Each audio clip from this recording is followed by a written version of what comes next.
मला बोलत्या तुमची बायको हुशार आहे हर गोष्टीला. म्हणलं हुशार तर असणारच ना. पहाटे 5 वाजता उठून देवपूजा करून, देवपूजा आपली 8 वाजेत आवरून, देव अगरबत्ती करून, देव अगरबत्ती झाल्यावर मस्तपैकी हे बनवले होते बघा झणझणीत तिळाचे लाडू.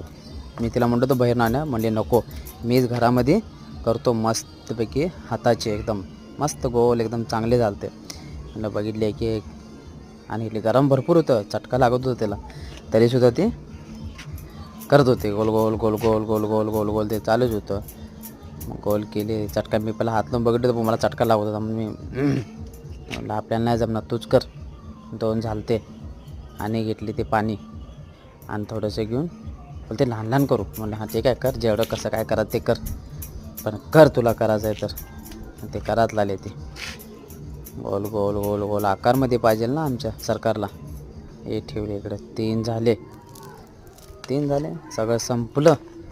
थोडंसं ते भी नाही सोडली. बोलता ये भी नहीं छोड़ेगा अपने पुष्पा के लिए. ठीक है देखा मेरे को अभी कितना लाडू बना. ये बघा एवढी लाडू बनले तिळाचे. नाही म्हणता अखेर बायको कोणाची आहे? बायको आपली आहे पुष्पा.